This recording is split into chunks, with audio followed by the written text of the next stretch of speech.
Good morning from the forge again. Well, we've got a vacation coming up in a few short days, and I really should be trying to get things together to go on vacation.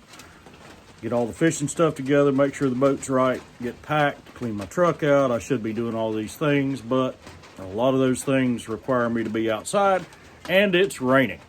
So like everything else, it's always going to be a rush. So I thought I'd sneak in a little video. Had a viewer request recently to see how I make the squirrel tail knife. That's what we'll call it, a squirrel tail knife. Some other places they've called them women's knives. At some other places they've called them blacksmith's knives.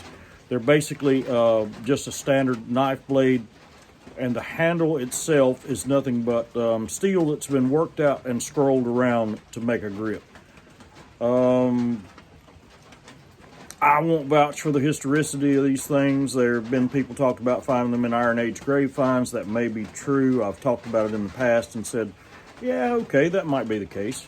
And it may be. I don't know. I haven't done that much research. But they're cool little knives, and a lot of people like them. And I had a request, so we'll see what we can do. So, let's have a look at our starting stock. Here's our starting stock. That's 1 inch, 1084. I cut it down to 1 inch. It's just a piece of scrap I had left from another build. And it's 1/4 inch thick. And width or length, I'd say, is along about 7 3/4. So the trick to one of these is figuring out how much steel you need to draw out to make the handle. This is 1 inch wide, 1/4 inch thick. Since it's 1/4 inch thick, that tells me that if I want to keep my tang, my handle material, roughly 1/4 inch wide, for every 1 inch that I squish down and draw out, I'm going to gain 4 inches. So, for the handle, I'm going to need 4 inches, a couple inches for a curl, 4 more inches to come back, and then another inch or so for another curl. So that's 8, 9, 10. We need to draw out 12 inches. So 4, 8, 12. If we take off 3 inches of this stock, it should give us plenty to draw out. I'll probably give it a little extra. I only want my blade about 4 inches, but that's what we're gonna do.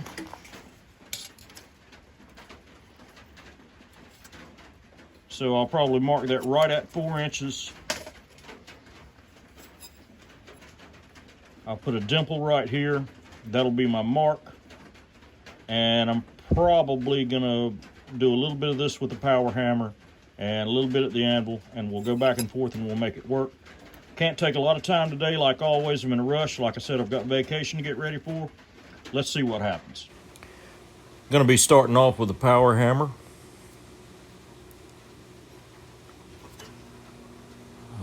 I'll find my mark where I had marked where I want the set in to be, to isolate the blade from what's going to be drawn out into the handle. And I'm just taking my time and I'm working that offset in. I'm working that fuller in. So I'm fuller in the groove in to isolate the handle from the blade. This could all be done on the anvil, just the hammer and anvil. Could be done over the horn of the anvil, could be done on the corner of the anvil. You've seen me do similar things before in previous videos. I'm just using the power hammer because I don't have a lot of time.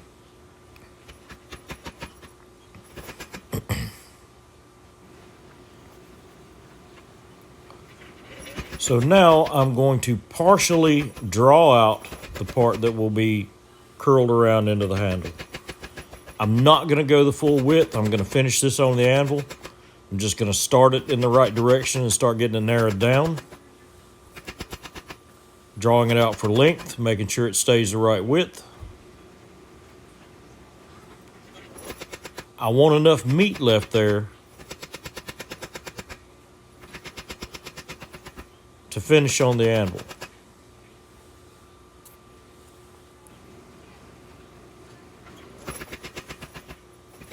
That's looking pretty good.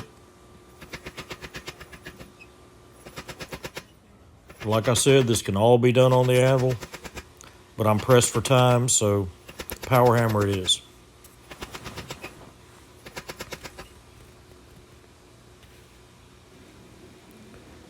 Now we're over at the Anvil.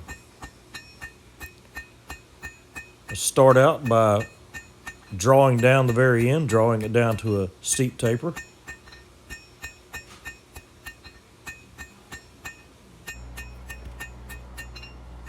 Okay, so just need to make sure that everything stays about the same thickness, and I want a nice taper. Turned the tip of the blade the wrong way. We're gonna have to fix that.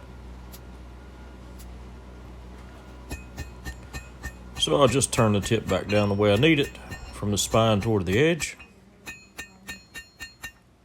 I don't want to do the blade quite yet.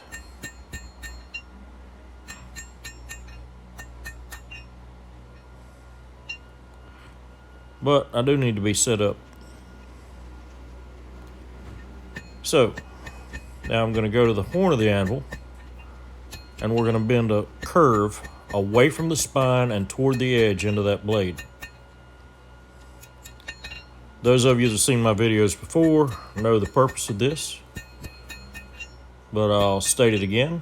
So we're knocking a forward curve into that blade, bending it forward so that when we hammer in our bevels, it pushes the steel, spreads the steel, and it'll force the spine back out straight. But I'm satisfied with my preform on the blade, so let's get back to drawing out the handle.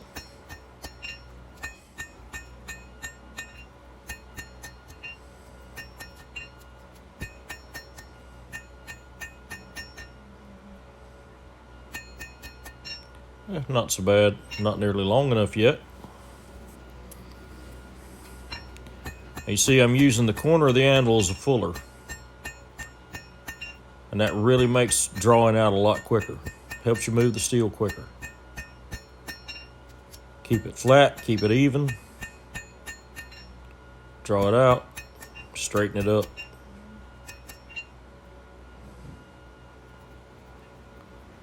Check for length. Not too bad. Needs a little more. Need to even that taper out and make that taper a little more smooth, make my transitions a little more smooth.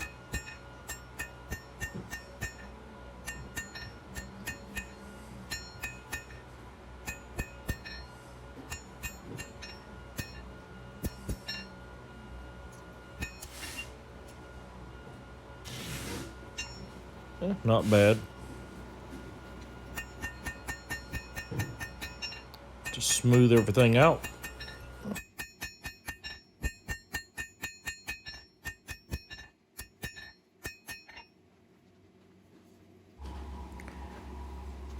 And one more time.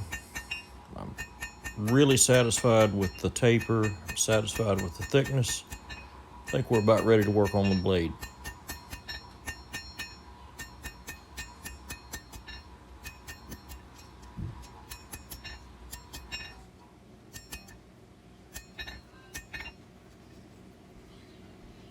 Yep, length's right. Very good. Now we're going to start hammering in the bevel. Pulling steel down from the spine toward the edge, making it wider and thinner. Make sure it stays in the center.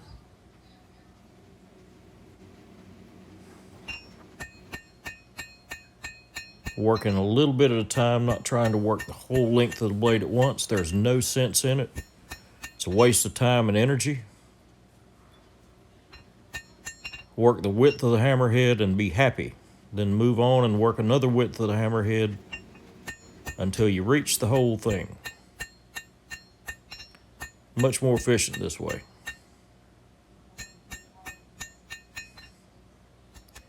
Now you can start seeing how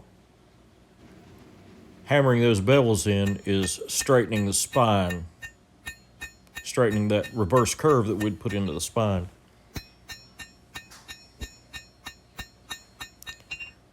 It's looking pretty good. Just gonna even things out a little bit. Pretty happy with that.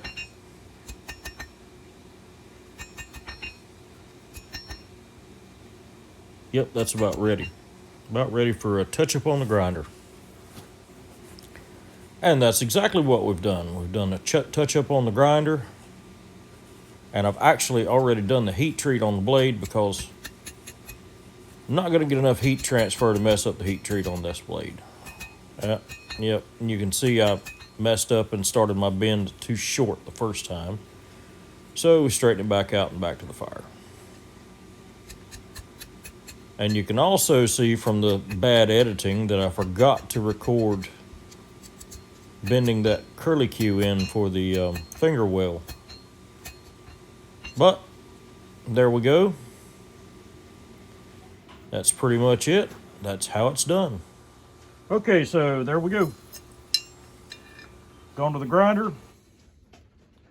Just hit it a little bit with a Scotch-Brite belt. Gave it a little bright satin finish. Put an edge on it. That will take the hair off in a second. So I hope that answers some of the viewers' questions. I think it came out pretty good. A lot of people like this style handle. It's a good little lightweight knife for just general use. Wouldn't want to really use it long term, but I guess if you got used to it, it'd be pretty good. Hope you enjoyed the video. If you did, be sure to like and subscribe. Leave us a comment for if you have an idea for something you'd like to see in the future. And until then, I'm going on vacation. God bless you all. Have a great day.